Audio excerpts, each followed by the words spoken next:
The Tallarico Group has helped CEOs grow their sales and grow their leaders for over a decade.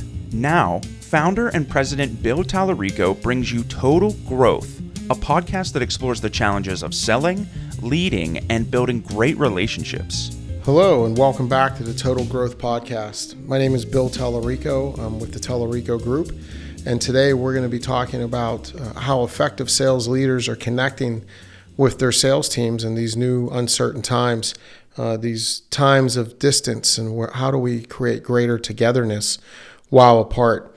I've learned some amazing insights from my clients over the past few weeks and have noticed those who are very effective, those who are very engaged, those who are very passionate, reinventing themselves and trying to reinvent in many ways their leadership style, recognizing that their people need more from them today. They need new ways of connecting, and they need more heart. They need more innovation. And we need to become more vulnerable as leaders and more vulnerable as people so that we can connect those to whom we're entrusted, right? And for sales leaders, it's a very difficult time because how do you balance that need for revenue now, which is so critical to keeping everybody else employed, while also engaging our salespeople as people, right? And not seeing them as the objects that drive the engine.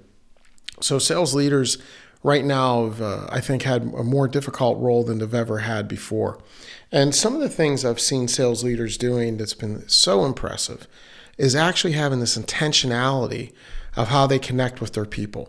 They're asking me questions in our coaching sessions, and I see them developing ideas on their own that takes this great intentionality to, I want to be there for my people.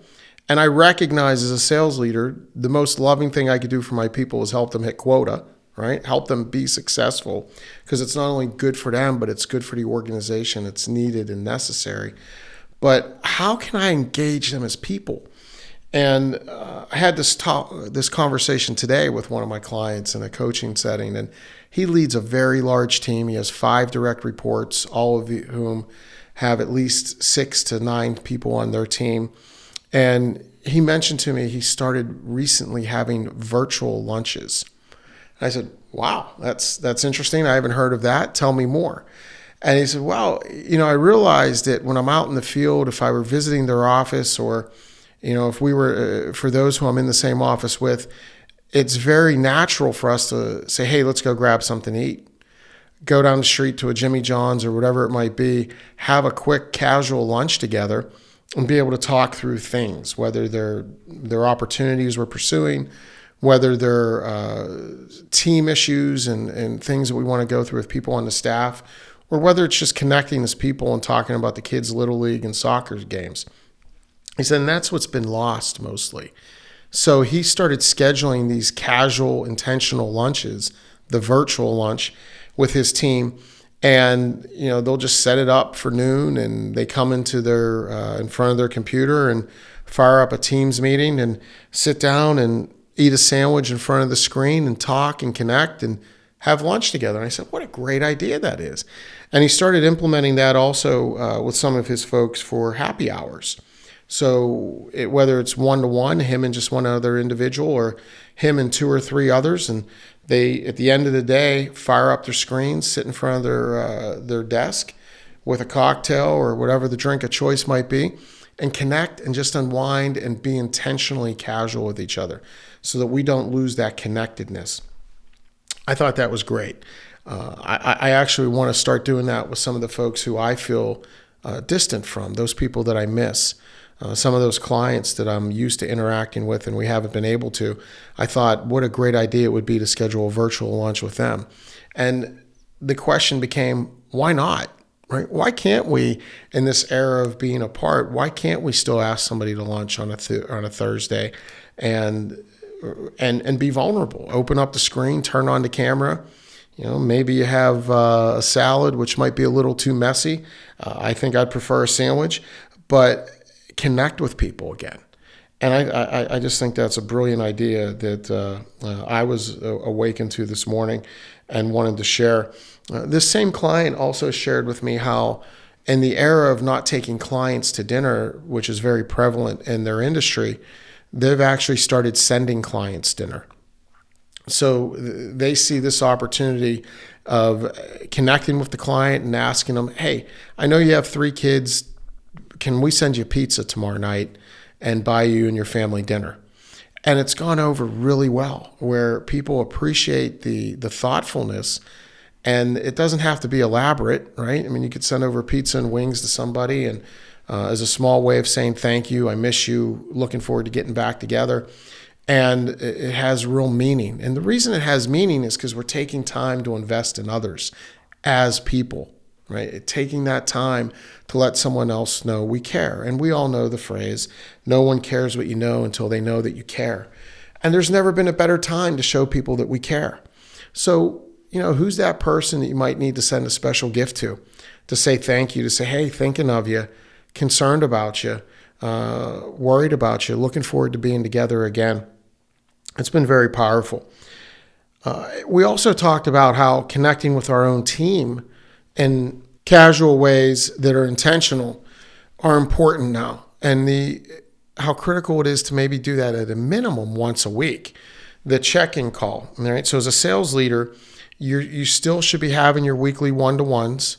You still should be holding those weekly team meetings when appropriate, and if that's what you've been doing. But it's important to have the non-focus check-in, at least on a weekly basis, to continue to motivate, I think, and drive your people, letting them know how concerned you are about them, their families, and their state of mind. In addition to connecting with those that we lead in a very intentional way today, another thing that's more critical than ever is coaching. Right? Remember, as sales leaders, the first thing we are is coaches, not necessarily managers. And as a coach, we need to help draw out those answers, that ability, the success that's inside our people. We need to draw it out. And we need to do that now more than ever.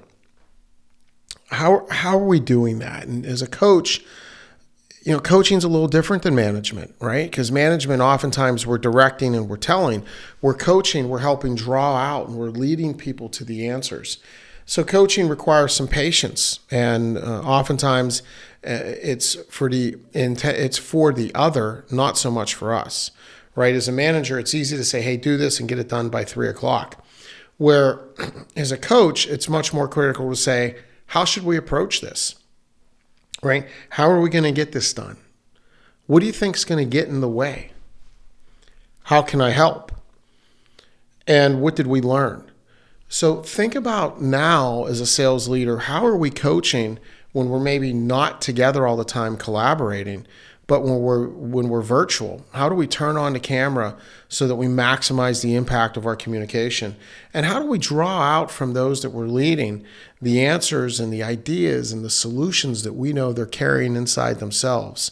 Because now, with the sense of urgency heightened, with the stakes higher, it's too easy to view our salespeople as simply the objects to keep the revenue machinery humming. Right. So the danger, the temptation is with every interaction we have with them, because our pressure's high, is to lean in and increase their pressure. And that's unsustainable over time, right? That is just unsustainable, recognizing that we're not just putting pressure on them, but home's putting pressure on them. Society's putting pressure on them. If they turn on the news, God help them, that's putting pressure on them, right? So how do we become that? How do we balance that? Let's get the results we need, because it's so critical for you and so critical for the organization, with you're a person in whom I'm concerned, or in whom I'm concerned for, right? You're a person who I want to make sure you're in the right state of mind today for your family, for the organization, for our customers and our clients. Let's balance that. And you think about the awesome responsibility that is as a sales leader, right? That you have the opportunity to lean into these people and help them find that balance between the success they need to have professionally and then the peace and the success we want them to have personally. So be mindful of that and make sure that you're asking yourself, who do I owe a connection to, right? Who do I need to connect with on my team in a personal way? And all the while, not not letting go of our responsibility or our duty to the organization to deliver the numbers. That's critical, because if we don't deliver the numbers, we don't have a job to come to anymore. But let's make sure we're helping understand what's all on the plate for that person and how we can be helping them. That's why one of the greatest questions we can ask as a sales leader is, how can I help? What do you need from me? And if we're more mindful of that, I think we're not only going to see the greater results we need professionally, but we're going to be able to be a gift to our people. That's true leadership, right? We're going to want the best for them. We want better for the other.